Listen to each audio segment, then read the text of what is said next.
یہ واقعہ شام کے شہر دمشق میں ہوا۔ ایک نوجوان خوبصورت لڑکی روزانہ اکیلی یونیورسٹی جاتی تھی۔ اسی یونیورسٹی میں اس کا والد ایک ڈپارٹمنٹ کا انچارج تھا۔ ایک دن چھٹی کے فوراً بعد اچانک بادل گرجنے لگے اور زوردار بارش ہونے لگی۔ ہر کوئی جائے پناہ کی تلاش میں دوڑ رہا تھا۔ سردی کی شدت بڑھنے لگی۔ آسمان سے گرنے والے اولے لوگوں کے سروں پر برسنے لگے۔ یہ لڑکی بھی یونیورسٹی سے نکلی اور جائے پناہ کی تلاش میں دوڑنے لگی۔ اس کا جسم سردی سے کانپ رہا تھا، لیکن یہ نہیں جانتی تھی کہ اسے پناہ کہاں ملے گی۔ جب بارش تیز ہوئی تو اس نے ایک دروازہ کھٹکھٹایا۔ گھر میں موجود لڑکا باہر نکلا اور اسے اندر لے آیا اور بارش تھمنے تک اپنے گھر میں رہنے کی اجازت دی۔ دونوں کا آپس میں تعارف ہوا تو معلوم ہوا کہ لڑکا بھی اسی یونیورسٹی میں پڑھتا ہے جہاں وہ خود زیر تعلیم ہے اور اس شہر میں رہتا ہے۔ ایک کمرہ، برآمدہ اور باتھ روم اس کا کل گھر تھا۔ نوجوان نے اسے کمرے میں آرام کرنے کو کہا اور اس کے پاس ہیٹر رکھ دیا اور کہا کہ کمرہ جب گرم ہو جائے گا تو وہ ہیٹر نکال لے گا۔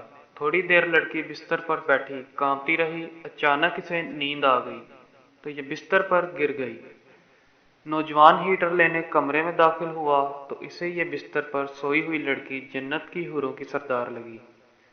وہ ہیٹر لیتے ہی فوراً کمرے سے باہر نکل گیا، لیکن شیطان جو کہ اسے گمراہ کرنے کے موقع کی تلاش میں تھا، اسے وسوسے دینے لگا۔ اس کے ذہن میں لڑکی کی تصویر خوبصورت بنا کر دکھانے لگا۔ تھوڑی دیر میں لڑکی کی آنکھ کھل گئی۔ جب اس نے اپنے آپ کو بستر پر لیٹا ہوا پایا تو ہڑبڑا کر اٹھ گئی اور گھبراہٹ کے عالم میں بے تحاشا باہر کی طرف دوڑی۔ اس نے برآمدے میں اسی نوجوان کو بے ہوش پایا۔ وہ انتہائی گھبراہٹ کی عالم میں گھر کی طرف دوڑنے لگی اور پیچھے مڑ کر بھی نہ دیکھا، یہاں تک کہ اپنے گھر پہنچ کر باپ کی گود میں سر رکھ دیا، جو کہ پوری رات اسے شہر کے ہر کونے میں تلاش کرتا رہا۔ اس نے اپنے باپ کو تمام واقعات منوعن سنا دیے اور اسے قسم کھا کر کہا کہ میں نہیں جانتی جس عرصہ میری آنکھ لگی، کیا ہوا میرے ساتھ، کیا کیا گیا، کچھ نہیں پتا۔ اس کا باپ انتہائی غصے کے عالم میں اٹھا اور یونیورسٹی پہنچ کر اس دن غیر حاضر ہونے والے طلباء کے بارے میں پوچھا تو پتہ لگا کہ ایک لڑکا شہر سے باہر گیا ہے اور ایک بیمار ہے، ہسپتال میں داخل ہے۔ باپ ہسپتال پہنچا تاکہ اس نوجوان کو تلاش کرے اور اس سے اپنی بیٹی کا انتقام لے۔ ہسپتال میں اس کی تلاش کے بعد جب اس کے کمرے میں پہنچا تو اسے اس حالت میں پایا کہ اس کی دونوں ہاتھوں کی انگلیاں پٹیوں سے بندھی ہوئی تھیں۔ اس نے ڈاکٹر سے اس مریض کے بارے میں پوچھا تو ڈاکٹر نے بتایا جب یہ ہمارے پاس لایا گیا تو اس کے دونوں ہاتھ جلے ہوئے تھے۔ باپ نے نوجوان سے کہا، تمہیں اللہ کی قسم، مجھے بتاؤ کہ تمہیں کیا ہوا ہے۔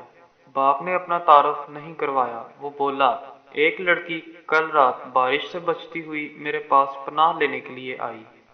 میں نے اسے اپنے کمرے میں پناہ تو دے دی، لیکن شیطان مجھے اس کے بارے میں پھسلانے لگا تو میں اس کے کمرے میں ہیٹر لینے کے بہانے داخل ہوا۔ وہ سوئی ہوئی لڑکی مجھے جنت کی حور لگی۔ میں فوراً باہر نکل آیا، لیکن شیطان مجھے مسلسل اس کے بارے میں پھسلاتا رہا اور غلط خیالات میرے ذہن میں آتے رہے۔ تو جب بھی شیطان مجھے برائی پر اکساتا، میں اپنی انگلی آگ میں جلاتا تاکہ جہنم کی آگ اور اس کے عذاب کو یاد کروں اور اپنے نفس کو برائی سے باز رکھ سکوں، یہاں تک کہ میری ساری انگلیاں جل گئیں اور میں بے ہوش ہو گیا۔ مجھے نہیں پتا کہ میں ہسپتال کیسے پہنچا۔ یہ باتیں سن کر باپ بہت حیران ہوا۔ بلند آواز سے چلایا، اے لوگو، گواہ رہو، میں نے اس پاک سیرت لڑکے سے اپنی بیٹی کا نکاح کر دیا ہے۔ سبحان اللہ، یہ ہے اللہ سے ڈرنے والوں کا ذکر۔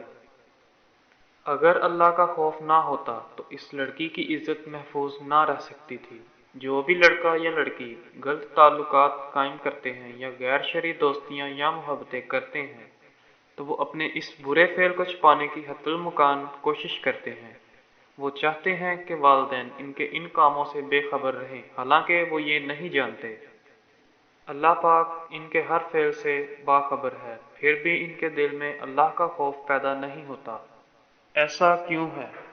کیونکہ والدین بچپن سے ان کے دل و دماغ میں اللہ کے خوف کے بجائے اپنا ذاتی خوف، رعب اور دبدبہ، سزا کا ڈر ہی بٹھایا ہے۔